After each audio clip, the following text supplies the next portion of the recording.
Assalamualaikum warahmatullahi wabarakatuh. Kali ini Miss Ida mau menjelaskan hasil tes Stephen Feeling Introvert. Kalau teman-teman habis tes Stephen terus dapat sertifikatnya seperti ini nih, artinya mesin kecerdasannya feeling dan drive-nya introvert, sehingga personality genetiknya feeling introvert. Konsep Stephen itu menemukan potential genetik, sesuatu yang menetap di dalam diri kita berdasar dari teori FGL, fenotip, genetik, dan lingkungan.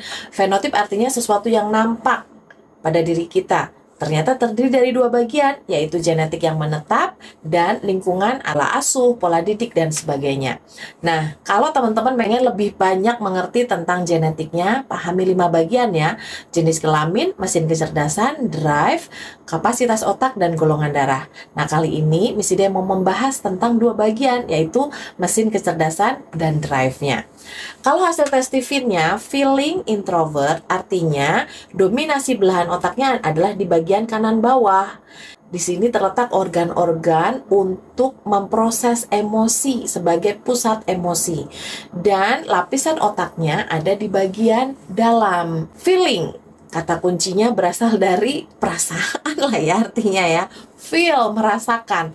Maka kalau Anda dianugerahi anak bertipe feeling, siap-siap aja ini anak akan fokus dengan cara berpikir yang mengutamakan perasaan. Namanya juga mengutamakan perasaan, berarti apa? Kadang-kadang ukurannya nggak jelas nih. Bahkan kadang-kadang terkesannya lebay, berlebihan ya. Makanya dia anak yang main hati. Jangankan dimarahin, orang tuanya wajahnya udah tampak gak enak aja, dia udah ngerasa kayak, aduh mama gak sayang ya, ya masuk ke hatinya gitu. Nah ini kalau orang tuanya gak ngerti, ya dipikirnya nih anak baperan banget, lebay banget, aneh banget, dan biasanya akan melihat ini sebagai sebuah kekurangan. Padahal enggak teman-teman, sayang banget deh kalau anak Anda dianugerahi mesin kecerdasan feeling. Yang dilakukan semestinya oleh orang tua adalah mengerti bahwa anak ini tuh anak penyayang, yang dia fokus dengan perasaan, kehebatannya adalah pada emosinya. Maka sebaiknya orang tua juga mengerti bahwa pola komunikasi kita sebaiknya disesuaikan. Pada tipe feeling, dengan kecerdasan emosinya, dia akan cenderung mengukur perasaan dia dan orang lain. Sehingga cenderungnya dia akan lebih subjektif, berfokus kepada suka atau tidak suka, like and dislike. Kalau dia suka, gunung kudaki lautan kuseberangi. Tapi kalau udah nggak suka, waduh bahaya, sampai mati rasanya pengen nggak ketemu lagi. Kalau Anda diamanahi anak feeling, pastikan dia suka banget sama kita, sehingga nanti insya Allah apapun yang kita omongin, dia akan nurut. Nah ini kalau orang tuanya nggak ngerti, emang bahaya banget. Misalnya banyak banget nih dapat konsultasi yang anaknya feeling, orang tuanya bukan bertipe feeling. Jadi mereka kesulitan banget untuk menyelami perasaan anak ini gitu. Cenderung lebih mudah ngambeknya, rewelnya, nangisnya, dan akhirnya orang tua give up. Jadi akhirnya apa? Pokoknya dengerin mama. Nah, hati-hati kalau anaknya ngedengerin tapi bukan karena cinta, hanya karena takut. Waduh, ini kayak bom waktu. Hati-hati besok di masa depannya dia kecenderungannya ngapain? Dia berusaha untuk lari dari kita atau bahkan membalas dendam pada kita. Ih, ngeri banget, nauzubillah min zalik. Ya, jadi pastikan orang tuanya mengerti bahwa tipe ini lembut dan penyayang. Eksitasinya tinggi, inhibisinya juga tinggi. Dia mudah berespon terhadap rangsangan dari luar, tapi juga dia memiliki hambatan yang besar. Maka tampaknya dalam perilakunya dia ini cenderungnya moody, mut-mutan.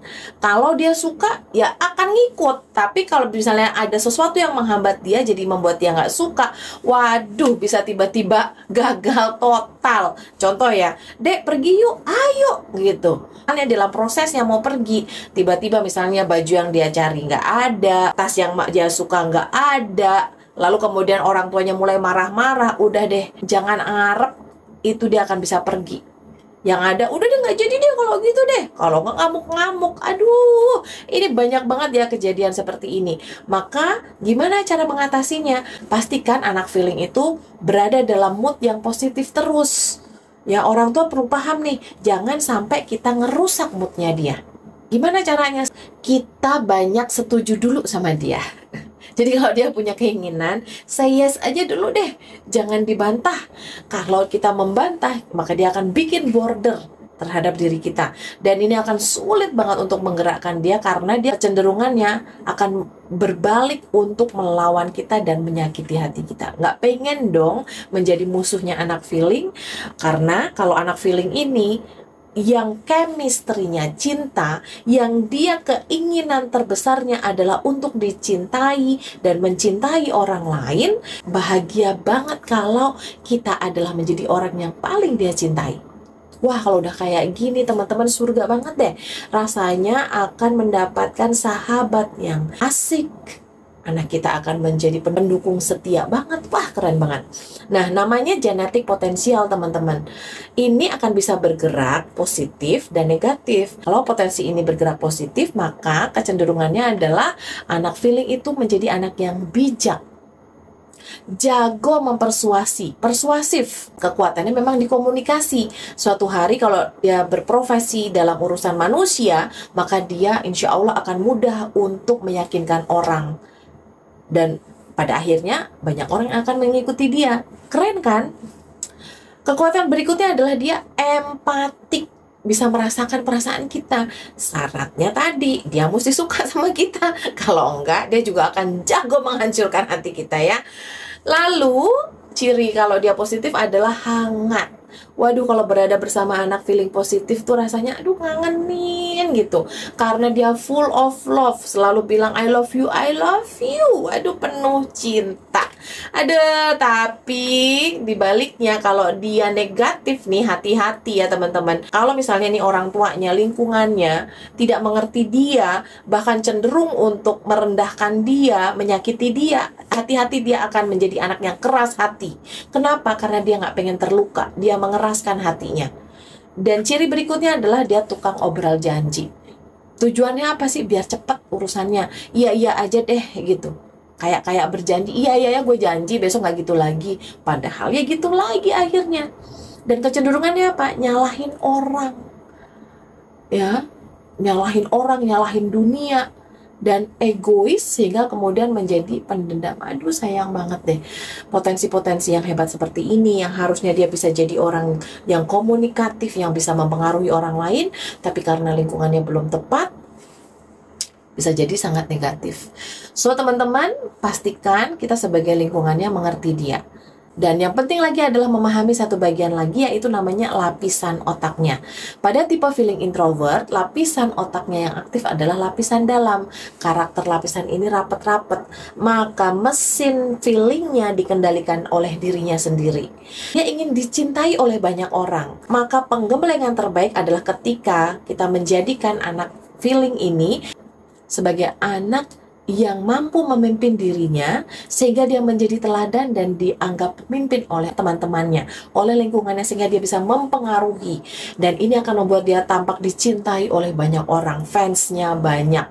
Anak yang seperti ini insya Allah akan terjaga kestabilan emosinya karena ada banyak orang-orang di sekitarnya yang dia jaga juga perasaannya, jaga agar dia selalu dicintai oleh orang-orang ini. Bagaimana cara kita orang tua untuk mengembangkan kecerdasan ini adalah dengan lebih banyak memberikan konsekuensi negatifnya. Misalnya gini, Adek kalau nggak belajar, aduh sayang banget ya, adek nanti susah loh dicintai sama orang-orang. Gimana mau bisa bantuin orang? Gimana mau bisa ngajarin orang kalau kitanya nggak pinter? Gimana kalau kita malas belajar?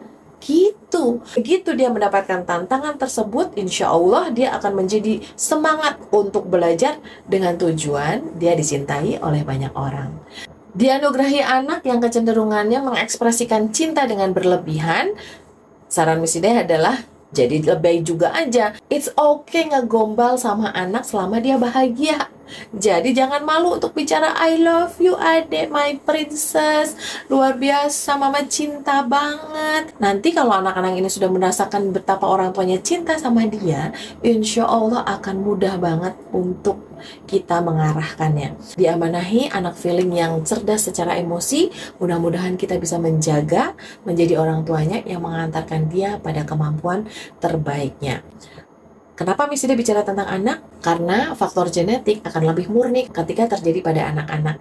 Kalau Anda tes Steven sudah dewasa dan ternyata Anda menemukan bahwa diri Anda lebih banyak negatifnya, yuk berbenah juga. Agar nanti bisa menjaga anak-anak feelingnya dengan lebih bijaksana. I know you because I love you. I know you.